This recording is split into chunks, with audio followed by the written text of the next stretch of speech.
बाकी सब ठीक बा? ठीक बानी? समझ में आवत है कि ना?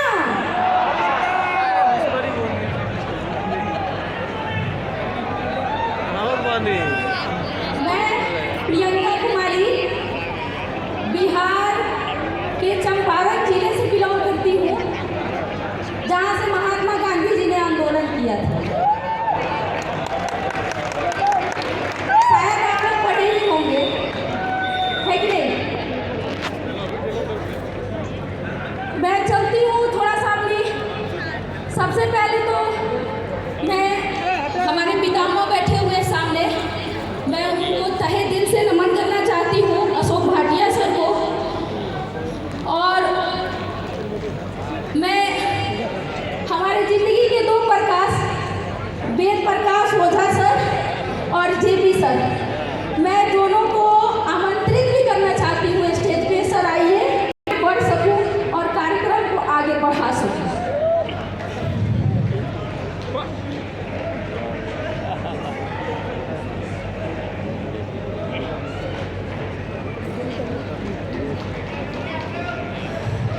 और आप जितने लोग यहाँ आए हैं, आप सभी को तहे दिल से नमन है।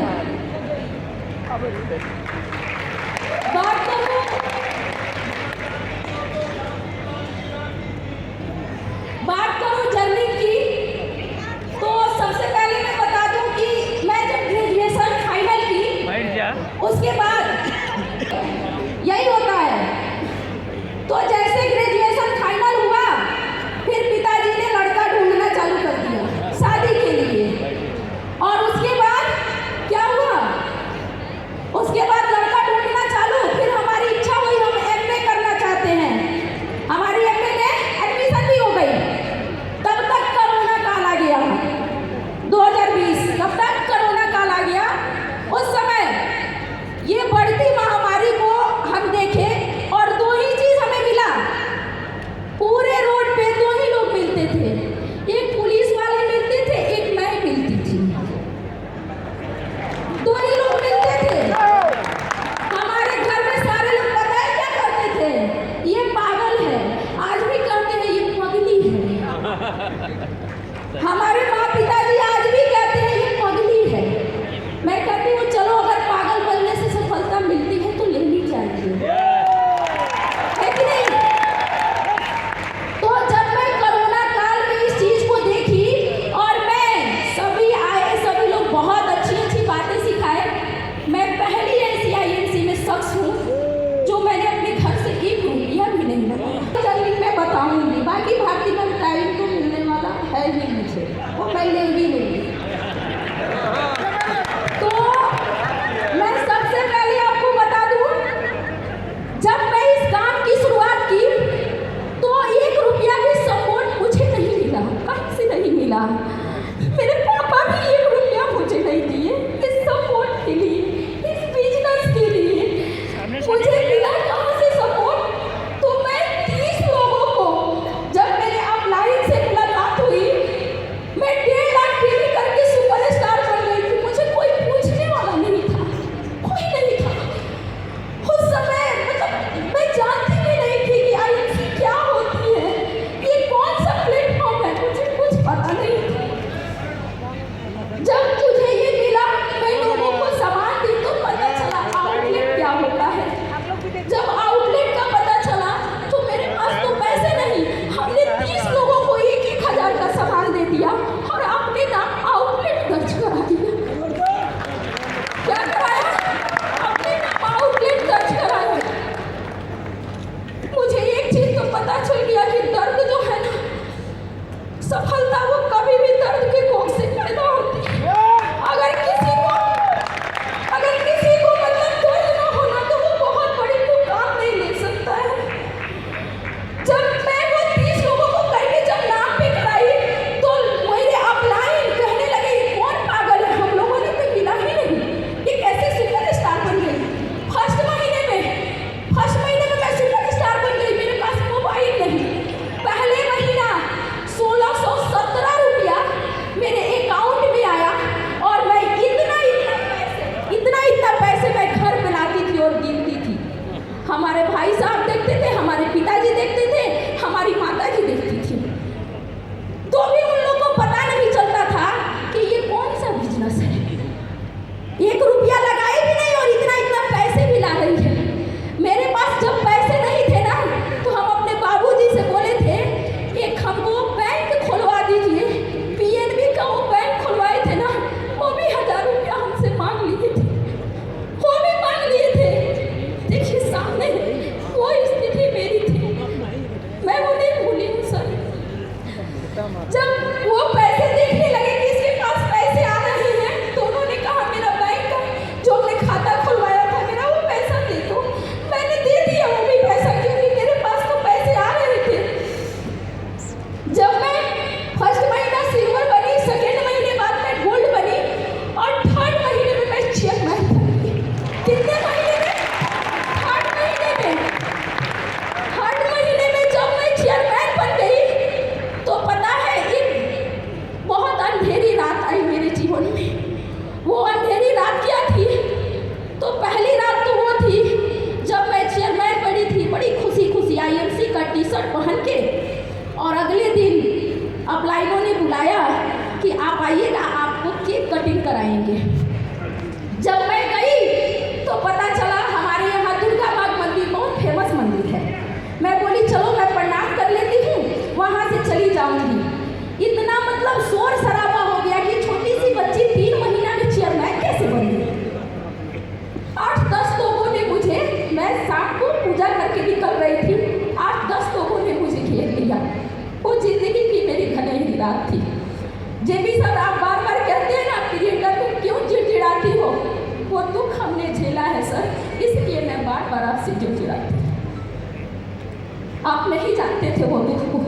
मैं जब टी-शर्ट पहन करके उधर से, मैं जैसे प्रणाम करके मंदिर से निकल रही थी, 8-10 लोगों ने मुझे घेर लिया किडनैप करने के लिए। जब उन लोगों ने घेरा और बोला यही आईएमसी वाली लड़की है, तो हमने सबसे पहले, मैं मोबाइल निकाली, आज भी इस आईएमसी की देन है कि मेरे नंबर में 16 है, चूंकि पहले बार 1617 रुपया आया था, इसलिए हमने नंबर में 16 रखा। आज भी मेरी गाड़ी की नंबर की प्लेट 1632 है, इसलिए रखा कि यादगार पल रहेगा। जब मैं ये मोबाइल को निकाली और हमने कहा सर मैं आपके बगल में खड़ी हूँ और 8-10 लोग मुझे घेरे हैं, घनेरी रात है, शाम का समय है, 8-10 लोग मुझे घेरे हैं, कह रहे हैं यही प्रियंका है। हमने चालाकी से अपने मोबाइल को निकाला और मैं निकाल करके बोली हाँ सर आप कहाँ हैं, मैं आपके बगल में खड़ी हूँ, सर जल्दी आ जाइए, कोई बात नहीं है, मेरे साथ कुछ भी नहीं हो रहा, आप जल्दी आइए। और किसी का फोन नहीं आया था, किसी का फोन नहीं आया था। और एक चीज ध्यान में रखिएगा, महिलाओं को कभी कमजोर मत समझिएगा। महिलाएं अगर ठान लेना कि मुझे कुछ करना है, तो किसी के माई के लाल में औकात नहीं है जो उसको पार कर दे। किसी माई के लाल में औकात नहीं। अगर महिलाएं कह दे कि हम ये करेंगे, तो अच्छे अच्छे पुरुष भी फीका रह जाएंगे। इसीलिए आप लोगों से निवेदन है, महिलाओं को कमजोर मत समझिए। तो जब वो सर को मैं बोली, उसके बाद से 90% लोगों ने मेरे फेसबुक पे कमेंट किया मैम आप टी-शर्ट नहीं पहनती हैं। सर वो वही घनेरी रात थी जिस दिन से हम टी-शर्ट आईएमसी का पहनना छोड़ दिए कि कहीं फिर ऐसा घटना मेरे साथ ना हो जाए। एक चीज हमने वो त्यागा, दूसरा चीज त्यागा हमने मेकअप। आज तक कभी भी आप मुझे देखेंगे मैं कभी मेकअप में नहीं रहती हूँ, बिल्कुल सिंपल रहती हूँ, ताकि किसी की नजर मुझ पे ना पड़े। ये बहुत बड़ी चीज है, इसको नोट कीजिए, किसी की नजर मुझ पे गलत ना पड़े, इसलिए मैं हमेशा सिंपल में रहती हूँ। और मैं जब शॉर्ट और जींस पहनती हूँ और जब मैं जाती हूँ तो किसी अफसर से कम नहीं लगती हूँ। आज आप वीडियो में देखे होंगे हमारे पूरे चंपारण में कोई ऐसा एसएसबी कैंप नहीं है जिसके कर्नल, मैनेजर और उसमें क्या होते हैं डीएम, वो लोग मुझे नहीं जानते हैं, इतने कम लोग। पूछिए सर के घर गए थे ना, हमने बोला सर यहाँ यहाँ ऐसे ऐसे है, सर ने बोला मिल लीजिएगा, बोले मिल के दिखाएंगे। सर घर पे थे,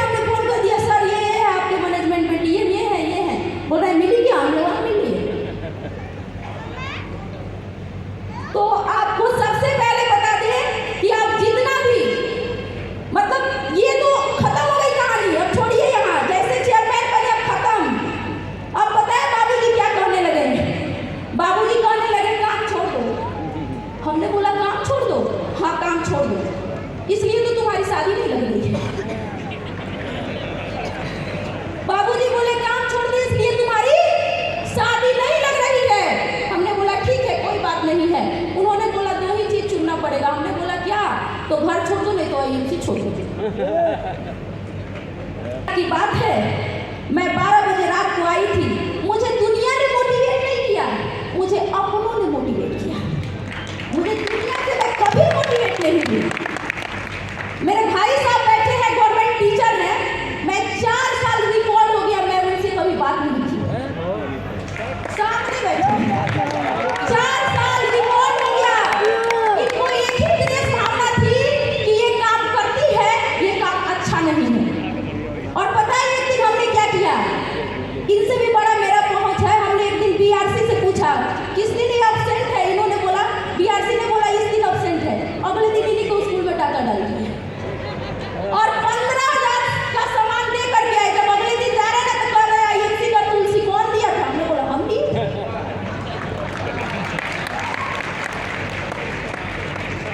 तो आपको सबसे पहले बता दें, कहानी तो ये खत्म चलता रहेगा। ये कहानी कोई बहुत बड़ी इंटरेस्टिंग कहानी नहीं थी। आप लोगों के लिए नहीं होगी ना, हमारे लिए थी। जब वो एक ऐसा रात आया जिस दिन मेरे पिताजी ने हमें 2 ही चीज बोले, आपको खत्म कर देना है। हम बोले हम नहीं छोड़ेंगे आईएमसी। इन्होंने कहा घर छोड़ दीजिए। क्या कहा? क्या मैं लड़का हूँ? आप फील करके एक बार देखिए ना, क्या मैं लड़का हूँ? मैं घर छोड़ दूंगी तो कहाँ रहूंगी, किसके साथ रहूंगी? अगर चुल्लू भर पानी मिल जाए ना तो आप लोग डूब मरिए। जो लोग बड़ा बड़ा लेवल नहीं अचीव कर पा रहे हैं तो चुल्लू भर पानी मिले तो डूब मरिए। अच्छा अभी आप देखें, सारे लोग जितने लोग आए हैं सभी लोग शादीशुदा ही हैं। क्या तुम्हारे लोगों में पावर खत्म हो गया है? सभी को सपोर्ट मिलेगा तभी बनेगी CP. Sir 2 minute sir, please 2 minute. Sir इधर थोड़ा सा देखिए, आप मैनेजमेंट थोड़ा सा। Sir 2 minute.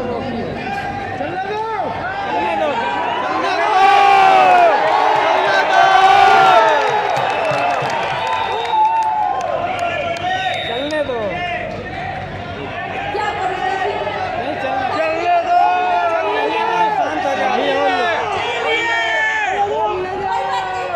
फिर बोलने दो। अभी नहीं खत्म हुई। चलने दो। तो दोस्तों जोरदार तालियां हो जाए प्रियंका जी के लिए। और प्रियंका जी बिल्कुल हम आपको अगली बार मिलना चाहेंगे कोहिनूर ग्राउंड प्रेसिडेंट बनने के बाद। तो दोस्तों जोरदार तालियां हो जाए हमारी CP ground president Priyanka ji